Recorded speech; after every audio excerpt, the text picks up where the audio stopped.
Damien, bonjour. Bonjour.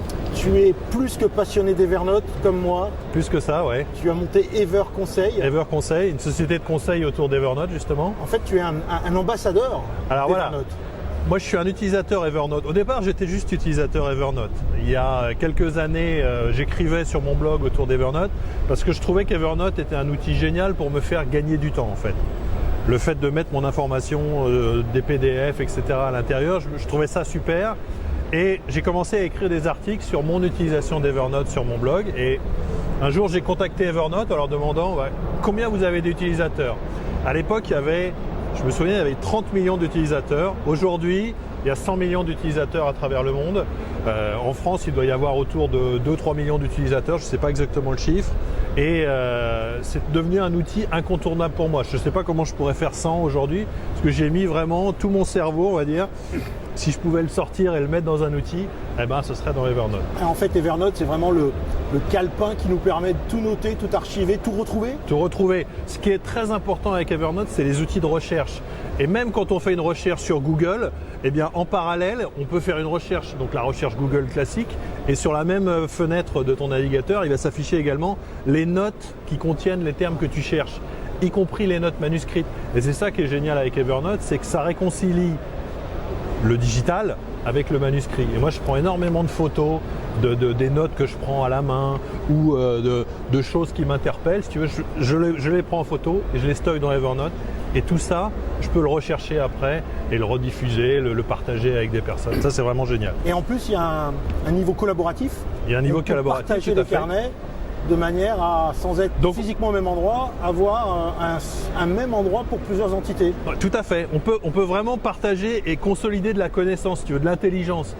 Phil Libin, donc le CEO d'Evernote, disait que Evernote, ça rend plus intelligent l'humain et également les équipes, si tu veux, les entreprises. Quand il y a Evernote Business implanté en entreprise, tu peux vraiment mettre à l'intérieur toute ta connaissance, l'organiser et la partager après entre tes différents employés. Ça, c'est vraiment génial. En fait, et aujourd'hui, si tu veux, des utilisations d'Evernote, après, il y en a autant que d'utilisateurs. Que ce soit des PME qui l'utilisent pour gérer des projets, des architectes, qu'est-ce que je connais encore, des agences de com qui l'utilisent. Les gens de Ouest France ici utilisent Evernote. Enfin, voilà, aujourd'hui, il y a plein d'utilisations d'Evernote. Il y a 100 millions d'utilisateurs, je dis, sur la planète. Donc, c'est vraiment devenu un produit incontournable pour gérer sa connaissance et qui la rend disponible sur toutes ces machines, que ce soit tablette, téléphone et ordinateur, bien entendu. Et sur le web aussi. Sur le web. Et ce qui est rigolo, c'est que tu vois, on est à Nantes, c'est une ville qui est connue pour ses éléphants. Et Evernote, le symbole d'Evernote, c'est l'éléphant. Ça, c'est vraiment un petit clin d'œil que je trouve sympa. Parce que l'éléphant, c'est vraiment la mémoire, si tu veux. Et Evernote, tu mets tout ce que tu veux dedans. L'éléphant, en fait, il est en arrière-plan, on le voit là-bas. On le voit là-bas, ouais. Il y a quelque chose qui est intéressant aussi, c'est la curation. On peut faire de la curation en fait avec Evernote. On peut écrire des livres avec Evernote. Là, moi, j'ai écrit un livre. On l'a écrit à plusieurs, on l'a écrit à 3. Et tu vois, on l'a écrit dans Evernote. Si tu veux, un livre sur Evernote qu'on a écrit dans Evernote. Le bouquin s'appelle À quoi sert Evernote. C'est expliquer comment nous, voilà, on est 3 ambassadeurs, comment on l'utilise, comment on fait en sorte de partager de l'information, de créer du contenu à l'intérieur de cet outil-là. Et là où c'est vraiment génial, tu parlais de curation, c'est que moi j'utilise énormément Evernote pour capturer des articles sur Internet, tu vois. Et tout ça, c'est des articles qui sont dans ma base de connaissances, on va dire mon petit Wikipédia à moi que je me suis créé sous Evernote. Et ça, c'est vraiment génial. Et moi, j'ai créé avec des clients et avec une agence, en fait, une revue de presse par Evernote.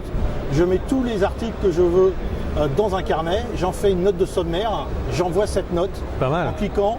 S'ils sont dans le carnet, ils ont accès à toutes les notes. Alors tu vois, moi je suis prof dans une école de commerce ici à Nantes et je donne un cours sur l'actualité.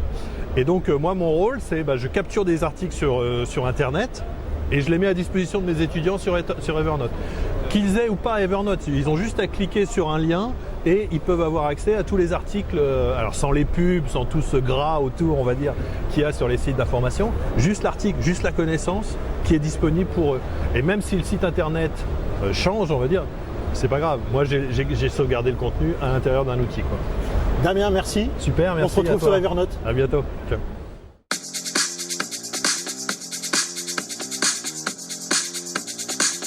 Bonjour.